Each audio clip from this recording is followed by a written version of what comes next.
Olá, pessoal! Na aula de hoje vamos falar um pouco sobre concepção de texto, texto literário e não literário, texto científico e não científico. Para iniciarmos, eu trouxe aqui para vocês exemplos de alguns textos que podemos encontrar na nossa sociedade. A primeira situação que eu trouxe aqui é a imagem de uma placa de trânsito, que significa proibido dobrar à direita. Esse é um exemplo de texto que não precisa de mensagem escrita para comunicar. A imagem ela já transmite a informação para o interlocutor. A outra situação é o exemplo de uma charge, né? O que seria charge? É um texto, né, que circula aí na nossa sociedade que tem como principal característica fazer críticas a temáticas sociais, tanto dentro do ponto de vista político quanto do ponto de vista religioso. Nesse caso, percebemos que a charge aqui está fazendo uma crítica ao transporte público de Belém.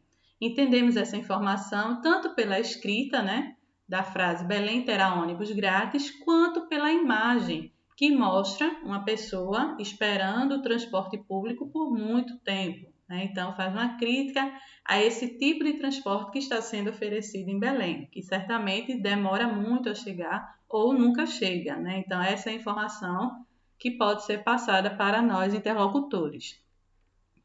A outra situação que eu trouxe aqui para vocês é uma notícia jornalística, bem comum também na nossa sociedade. Hoje em dia é um pouco mais comum no âmbito virtual, né?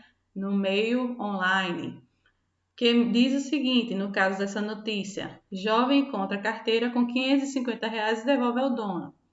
A informação que traz é a seguinte: Leonardo Faria Carvalho estava indo para a escola quando viu na esquina, perto do orelhão, na rua Antinha, bairro São Francisco, uma carteira caída no chão. Pegou-a e voltou até sua casa. Disse para sua mãe ver o que tinha dentro. Havia R$ 550 em dinheiro e documentos. Ao olhar os documentos, reconheceu que era o Lucas, morador do bairro. Pediu sua mãe para levar a carteira na casa do Lucas, porque ele estava atrasado para ir à escola. Kelly Luciana Faria, mãe de Leonardo, saiu para entregar a carteira pouco mais na frente e deparou-se com Lucas dos Santos Oliveira e dois amigos, Rafael e Regis, mais conhecido por Boni, procurando pela carteira. Kelly entregou a carteira ao Lucas e disse que foi seu filho Leonardo que a encontrou. Lucas olhou dentro da carteira e estavam todos os documentos e seu dinheiro que havia recebido pelos dias de servente e de pedreiro trabalhados. Leonardo recusou a gratificação e disse que é muito difícil quando se perde documentos, principalmente dinheiro, que foi ganhado com muito esforço e trabalho. O gesto de Leonardo foi uma atitude honesta de grande exemplo e moralidade. Eleni Aparecida dos Santos Oliveira, mãe de Lucas, agradeceu Leonardo pela sua honestidade, que este gesto sirva de exemplo a todos. Então, aqui é um exemplo de um texto que a gente pode encontrar, por exemplo, imagens também, né, como foi o caso aí das imagens dos sujeitos envolvidos, o que perdeu a carteira e o que achou a carteira, e todas as informações escritas, né, para também passar a informação, a mensagem. O outro caso é de uma carta pessoal, né? Um gênero textual que antigamente era muito comum para ter essa comunicação entre as pessoas. Hoje em dia a gente não encontra tanto. Podemos encontrar, por exemplo, o e-mail, né? Que substitui um pouco essa finalidade da carta pessoal, certo? Então, são gêneros muito comuns de ser encontrados na nossa sociedade. Esse aqui que eu trouxe para vocês.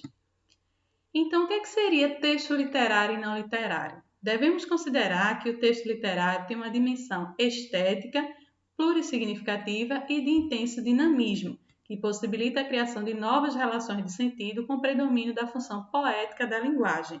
Então, é importante que a gente tenha em mente essas três dimensões principais de um texto literário. A estética, que se refere à beleza do texto, como em poemas, em músicas, por exemplo, tem essa questão da beleza do texto.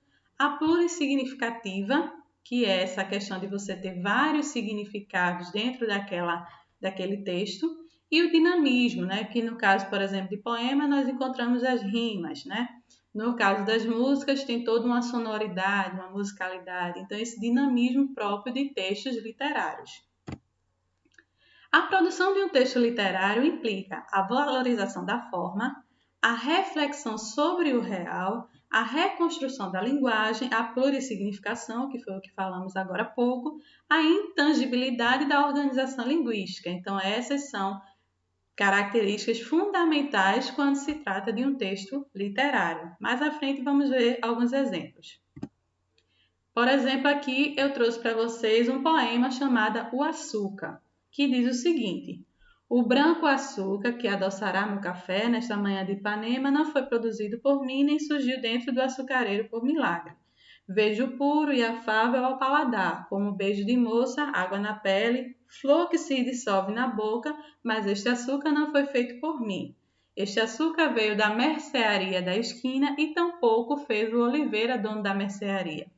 Este açúcar veio de uma usina de açúcar em Pernambuco ou no estado do Rio e tampouco fez o dono da usina. Em usinas escuras, homens de vida amarga e dura produziram este açúcar, branco e puro, com que adoço meu café esta manhã em Ipanema. Bom, a partir da leitura do poema fica claro que a temática seria o açúcar.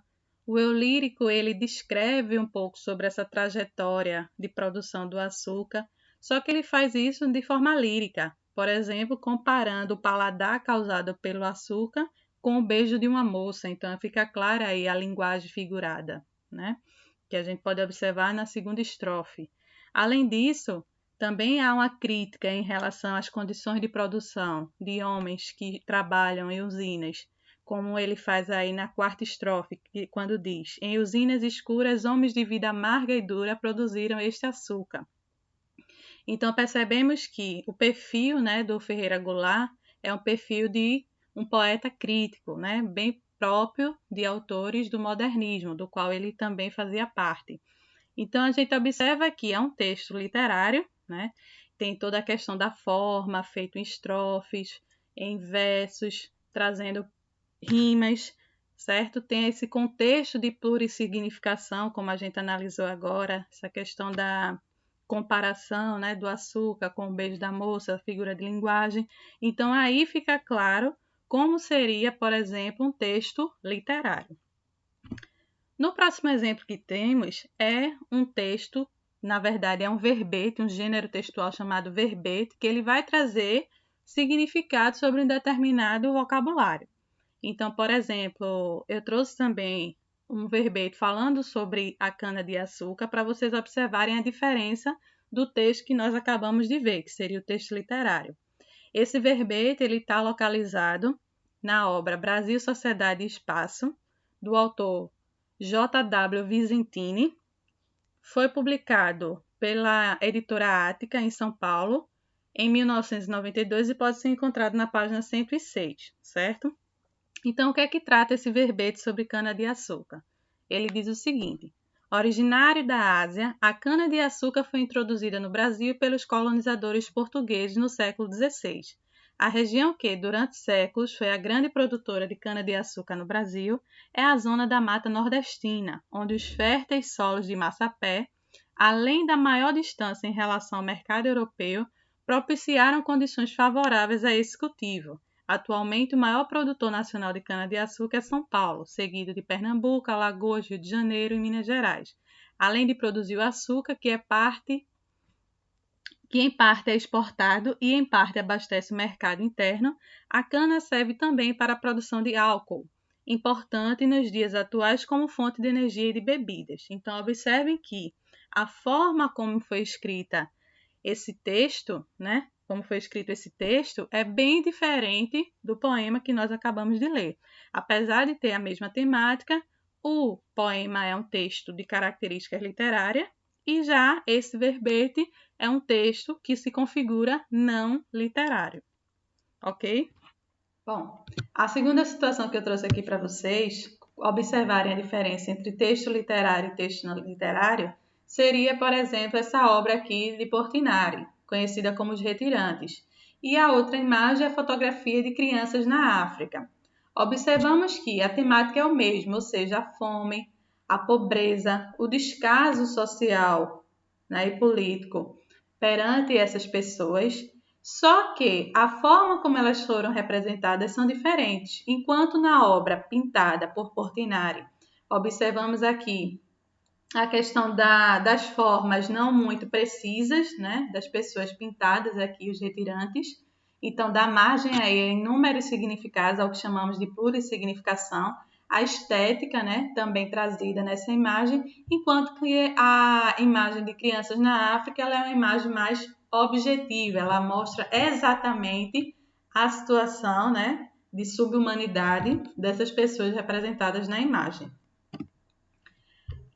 A outra situação seria, por exemplo, também comparar aqui uma fotografia de um corredor, né, que é Matteo Pugliese, e uma obra esculpida chamada A Prisão do Corpo, né? Então, observamos que ambas tratam da questão corporal dos indivíduos, só que um é através de uma fotografia, de uma pessoa, certo? Então, um exemplo de um texto aí não literário. Já a outra, que é uma escultura, ela nos remete a várias interpretações. Então, aqui, por exemplo, a gente não sabe exatamente se a pessoa esculpida ela está correndo, né? Qual é a posição exata que ela se encontra. Porém, ambas têm a mesma temática, representar uma pessoa em movimento, certo? Então, aqui é um outro exemplo para a gente perceber essa diferença entre texto literário e textos não literários, certo? Vamos entender um pouco agora sobre texto científico e não científico. O que seria o texto científico? Ele apresenta algumas características que o distinguem dos demais. São textos que servem para transmitir conhecimentos, expor um conteúdo ou relatar um estudo ou pesquisa, incluindo a descrição dos métodos, a apresentação dos resultados e uma discussão sobre eles. Usam definições muito precisas dos termos que utilizam. Geralmente se limitam a assuntos muito específicos ou quando tratam de assuntos genéricos, separam claramente os assuntos, certo? Um texto científico é uma produção textual, uma narrativa escrita que aborda algum conceito ou teoria com base no conhecimento científico, através da linguagem científica. A linguagem deve ser objetiva, não dando espaço para ambiguidades, ou seja, duplo significado, né? No texto científico não existe a preocupação da estética como em um texto poético, por exemplo, que foi o que acabamos de ver. Textos científicos devem seguir certos padrões que no Brasil são determinados pela ABNT, Associação Brasileira de Normas Técnicas. Estas normas apresentam padrões relacionados com formato, paginação, citações, nota de rodapés, referências bibliográficas, etc. Então, essa Associação Brasileira de Normas Técnicas é a que regula, né, como deve ser padronizado algum dos textos científicos. Então, a gente tem, por exemplo, a monografia, o artigo, né, como exemplos aí de textos científicos regulados pela ABNT. Eu trouxe aqui para vocês um exemplo de um texto científico que foi retirado da Folha de São Paulo, no dia 16 de setembro de 2010, que diz o seguinte: buraco da camada de ozônio se manteve estável nos últimos 10 anos, com agências internacionais.